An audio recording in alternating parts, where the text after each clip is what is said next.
Hey guys, welcome back to the channel. It has been a minute since I have made a video, and there's been a lot changed since the last time I made a video. I used to have a Fox body and I sold it and bought a Cobra. I just recently sold my Cobra. I got an offer on it that was hard to turn down, so I went ahead and parted ways with that. I just didn't drive it very much, even though I really did like the car.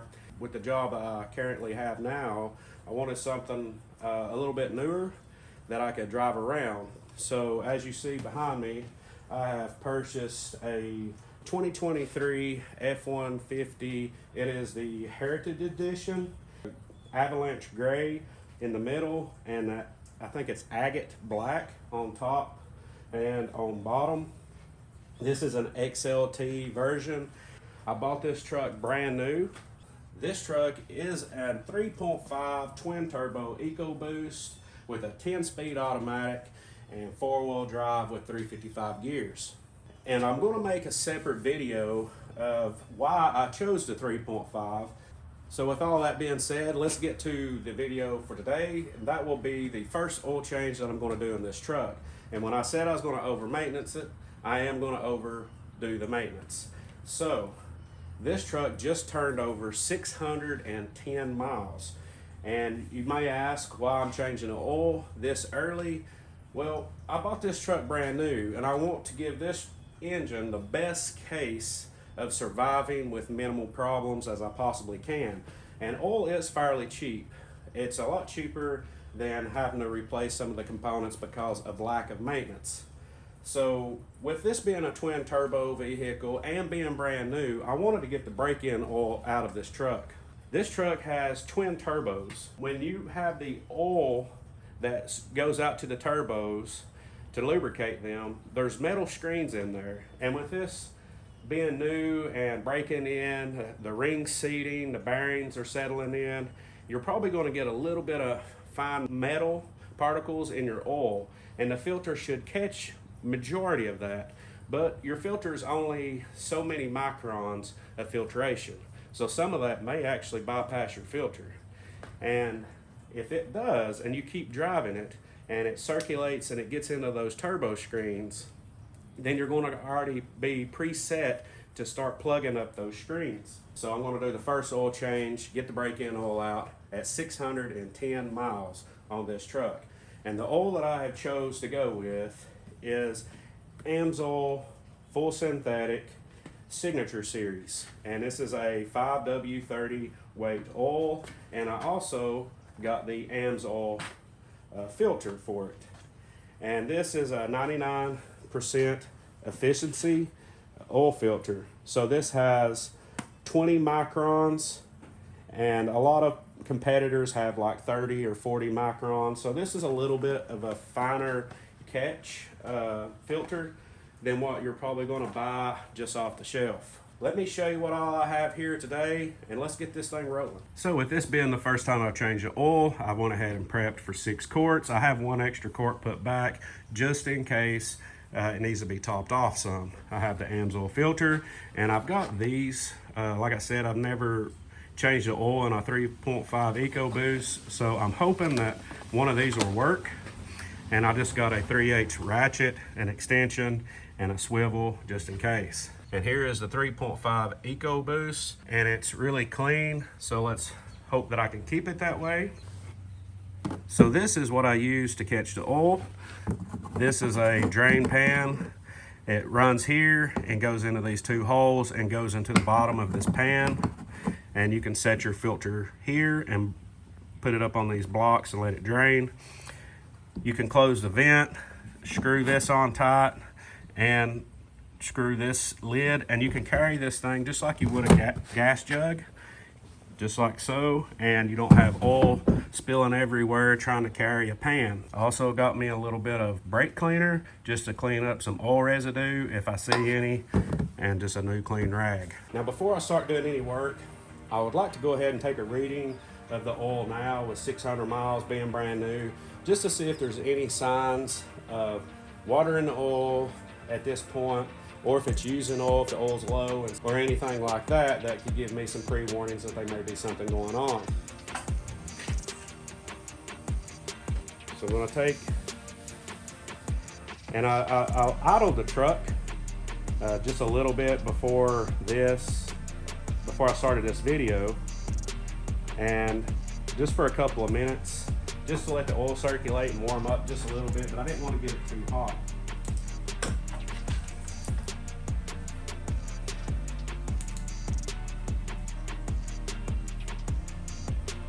So the oil looks to be in the normal range, and the oil actually still looks really clear and really good, not black or anything of that nature. So you can see the oil fill cap is right here. It says SAE 5W30. I'm going to go ahead and screw that cap off and just leave it resting kind of at an angle, just the way it will vent and not cause suction, and the oil should drain freely.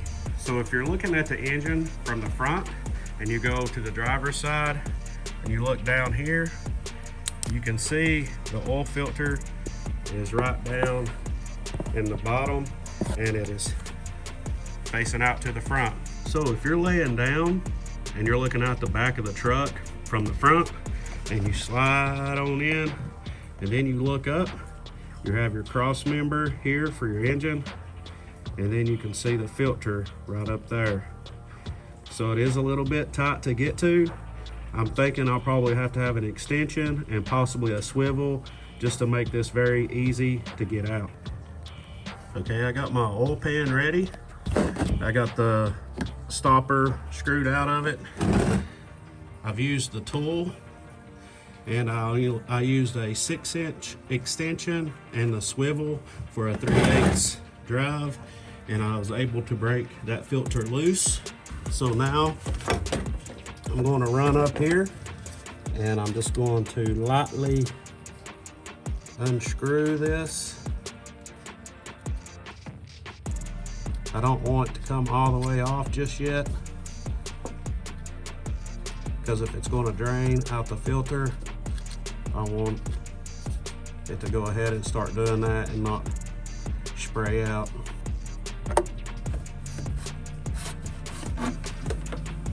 And here's the filter.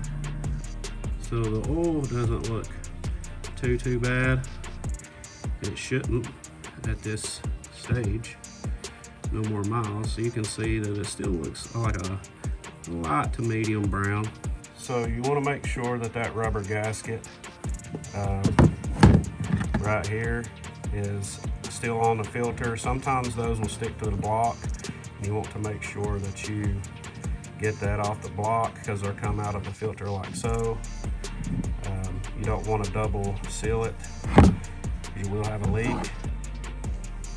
You can see right down in there, the oil is kind of still dripping off of that. I'll get a rag like this one and I'll reach down there and wipe it off, and we'll get the new filter prepared. So I got the new filter right here. And you can see AMSOIL filter. I'm going to pour just a little bit of AMSOIL into this filter. The reason I like to do this is what they call pre-fill the filter, is due to dry starting. So when you first change your oil and it all drains to the bottom of the pan, it has to circulate back up, go through the filter, and go to the engine. And I've watched some tests done with dry, just putting the filter on dry and seeing the oil circulate, how fast it circulates to the bearings and builds up oil pressure and all that. And pre-filling the oil filter definitely is a little bit faster than not pre-filling the filter. And some may argue the fact that this oil is going to your engine and it's not been filtered properly because you're pouring it in. Well, this oil is probably cleaner than the oil when you pour it into your engine and it goes through all your oil galleries and goes all the way to the bottom of your oil pan. This oil that's in this jug, as long as it's not been open and exposed to the elements, is probably going to be a lot cleaner than all the oil and the dirt that's going to be going through your engine, and that will actually go to your filter And what bypasses this filter will also probably be just a little bit dirtier than what this jug is. This is probably very clean, highly filtered oil in this jug.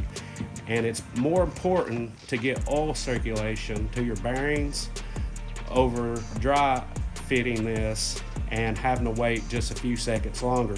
Those few seconds are crucial to a vehicle. That's when you're going to get most of your bearing wear and stuff like that, is just dry starting your vehicle. Every time you cut it off, the oil drains down, then you got to start it back, and the engine's going to run for a second or so before it gets oil pressure built through all the oil galleries, and you're actually getting lubrication, which they should be enough lubrication left over residuals on the bearings that they should be okay. But this is why I pre-fill my filter.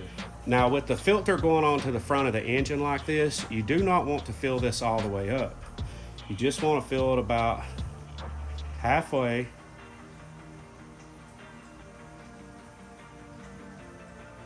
Just something like that, because when you turn this over, all the oil has to be below this hole or it's going to start pouring out. So when you put the oil in here, it'll drain down and it'll settle out, and you can turn this filter like this. You don't have to worry about oil coming out. The next thing that I like to do is take oil, rub it around the O-ring. That way this isn't dry. If this ring is dry, when you turn it onto your engine, and if that metal's kind of dry, you liable to catch this and it pull it out of this socket, and it kind of crinkle up the filter or the sealing ring, that little rubber O-ring. It may pop it out, and then you won't seal properly. You want this to be just minorly oiled, that way it can turn and it can slide on the metal once it starts contacting it until it compresses against the metal and seals off. As far as the oil filter, when you put it on, you just want to give it a good tight turn by hand. You do not want to put a wrench on this and over tighten it. It will be hard to get this back off. So just snug it by hand, make sure you're good and tight, and then just check for leaks after. So now let's get to the drain pan and get this oil drained. So here is the front is facing this way. This is the passenger side.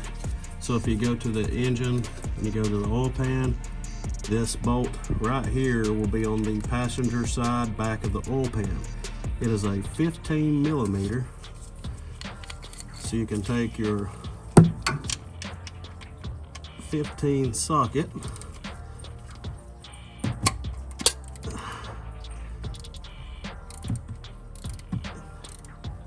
you do not want to over tighten this when you go back with it. You want to set your pan a little bit out. I'm gonna put my hands up a little bit higher above the sway bar because I don't want to be down here and it start running down my arm. This will probably shoot out some. It's best just to kind of push back on the bolt when you're turning it out. Just keep a little pressure on it. And then when you get it all the way out, you can just pull it and it will spray out pretty good. Just like so. Then adjust your pan accordingly. And just give that time, don't get in no hurry. And pretty much you'll want to take a rag, clean up this bolt. Once that stops draining, then just put your bolt back and just snug it decent. I wouldn't put a lot of torque because you will strip this aluminum pan. I would have to look at the torque rating on it, but I would imagine it's pretty low. Something like 15, 20 pound probably. But just don't over tighten it. So now you want to take your oil cap, take it off. You can wipe it off and clean it up. Amsoil will give me this little paper filter. I'll probably use it just to make it a little clean. I'm gonna start pouring my oil in. I'm probably going to go ahead and put 5 quarts in it, and then I'll stop and let it sit for a few moments, and then I'll check the oil just to make sure that all of it drained out right and that the oil is reading right. If I put 6 quarts in it, it's a possibility you could overfill it. So just take your time with that last quart.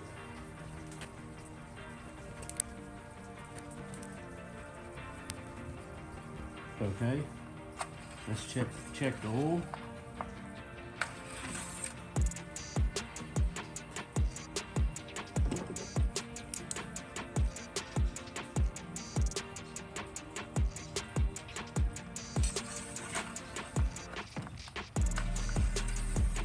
So the oil dipstick, it read about halfway into the normal.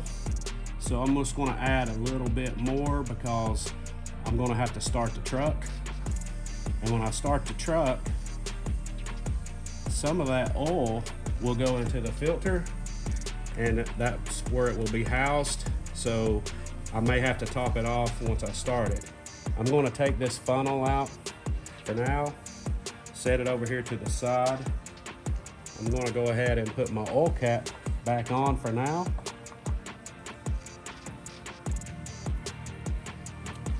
And I'm going to start the truck. I'm going to let the truck run for just maybe 5 to 10 seconds or so, just to let the oil circulate through the engine and through the filter and make sure I have oil pressure.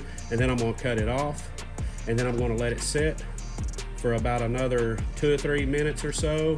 And then we'll check the oil and see if we need to make any more adjustments.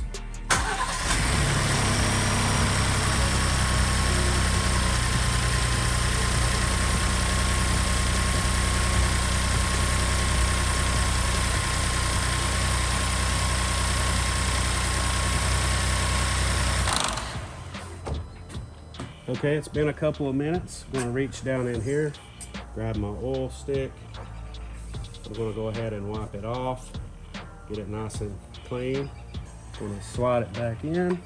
Make sure you bottom it out.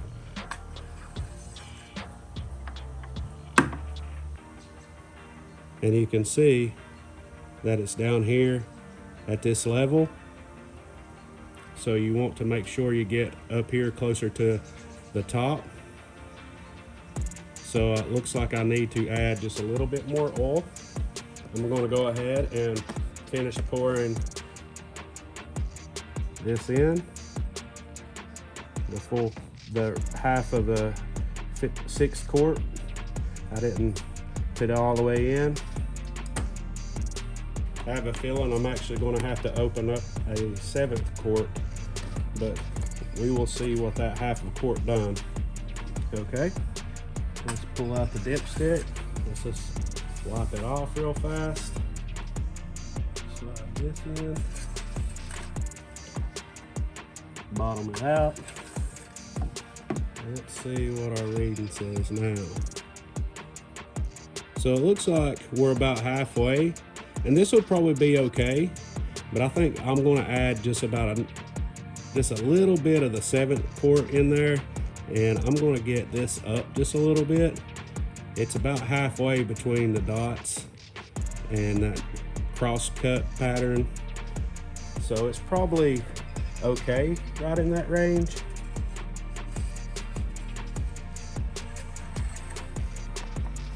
But I wouldn't mind just adding just a touch more. Don't want to get too crazy here. This is where you really want to fine tune it.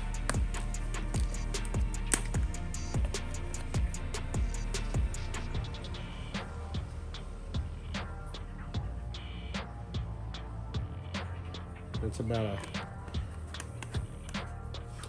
little less than 1/4 of a quart I poured in it, just to touch it up a little. So that will be really good.